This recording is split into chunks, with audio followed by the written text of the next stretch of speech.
Hello everyone, it is Watercolor Wednesday and today's watercolor quick tip is all about wet on wet versus wet on dry. This is a basic water principle that you probably already know, but I'm going to show you what about it trips up most artists even if they've been painting for a long time.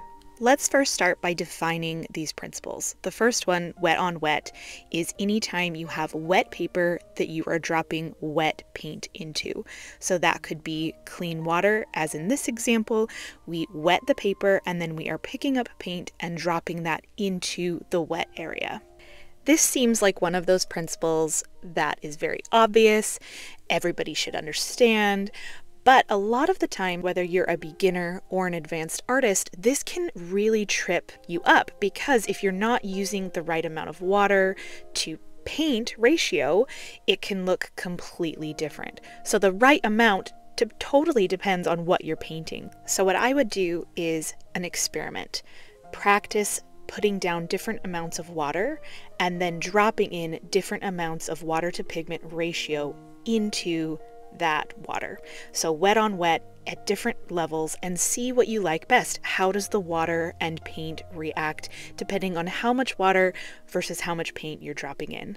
In this example, I have actually placed paint on the paper, so the paper is wet with a color, and I am dropping paint into that color. One of the biggest things I could tell you is try to avoid adding too much water back into your paper. So usually the paint that I am dropping onto the wet area on my paper is more concentrated with paint than watery. So let's go over a few examples of when you would need both of these different types of wet on wet techniques. The first is if you're painting a sky. Really anything where you want the colors to diffuse and blend naturally, you're going to paint a large section with water or even color. For this example, I am using clean water first, and then I'm going in with blue to get a nice blend into the watery areas, but leaving some of the white paper for the clouds. This is a great way to get a nice blended look to your clouds so they're not super stark. The whole idea of wet on wet is to not have harsh lines. You want blended, smooth gradation of color. To avoid back blooms or the cauliflower look when you're adding wet into wet, make sure that the color you're dropping in is more concentrated with pigment, and you shouldn't ever have that problem. I also wanted to show you an example of when you would do wet on wet with a color first. So this is just a simple apple as an example where we would start with our lighter color, our brighter color, and then we are going to gradually add in more colors so that we get a really nice blended effect. One of the beautiful parts about watercolor is the fact that you can do this wet on wet technique and you get natural blends that actually look like an apple or a variety of other things in which you would use this technique for. The first layers of a watercolor painting are typically wet on wet, and we use both wet on wet and wet on dry in almost every single painting. But as long as something is still wet, you can always add more color to it and get that nice gradual blend.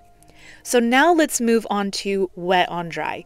Wet on dry is also, again, very obvious. I have a wet brush with paint and water, and I am painting onto dry paper. Now the applications of this are also seemingly very obvious, but there are nuances to this just like there are nuances to wet on wet. And we'll talk about some of those nuances in a second. But essentially, wet on dry is when you want a harsh line. You want a crisp and detailed line, like up at the top. But you can also use your brush at the side in this side swiping motion to get really rough texture. Perfect for texture on a pot, or in the road, or on the sand, or even the sun spots that are glistening on top of water. And you can see that even though I did a harsh line, within the color that I have placed, as long as it is still wet, I can go and add more color and also get a wet on wet blend.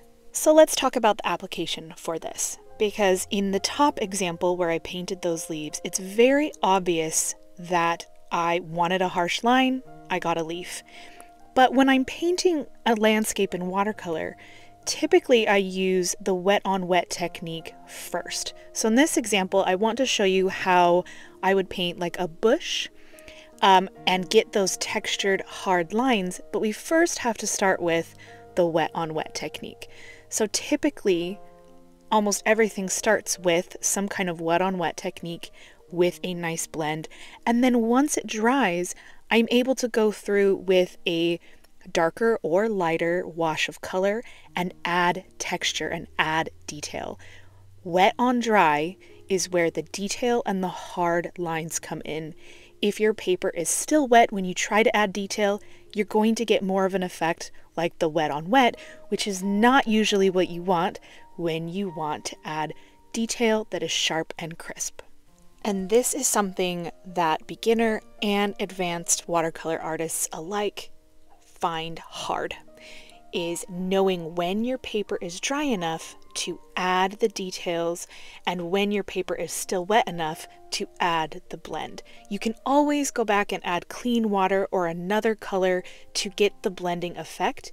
And if you're not sure if your paper is dry enough for details, hit it with a blow dryer or walk away for 30 minutes. You will be so glad you did, because I have been in a situation where I wanted a sharp, crisp line for a detail and it blended out, and then, you have to course correct. Next, I wanted to show you a practical example of using that dry brush technique where we're using our brush on its side. And I love using this to represent that glistening area on top of water, representing it shining in the sun. And I use this for water all the time. And it's so great because really those lines are hard. We need that hard edge, and this is just such a great way to utilize your paper texture and save some of that white paper without having to bring in any other mediums to replace the white.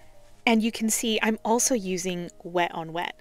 So this is a great example of using both. I'm using wet on dry, and then while it's still wet, I'm going to add more colors. I'm going to add in the shadows. I'm going to add in different colors that bring in a lot of dimension. A lot of the time we use wet on wet to tell the base color story. Then we use wet on dry to finish the story with details.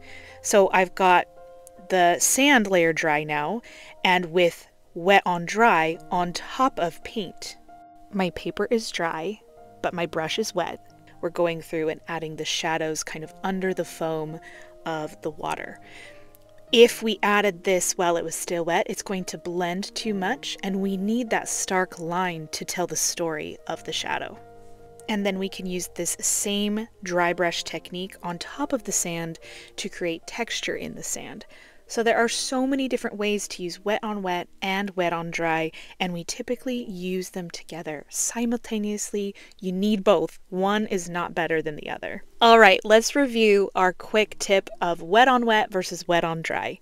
Anytime you're dropping pigment into a wet area on your paper, you are doing wet on wet. It is usually the beginning layers, and it creates a gradual blend and natural gradients. Anytime you are painting on dry paper, even if that paper has paint on it, you are doing wet on dry. And it is typically when we want stark lines and fine details at the end of a painting. There are so many different applications for this, but we typically always use them together. I hope this was helpful for you, and I will see you next time for another watercolor quick tip. Bye.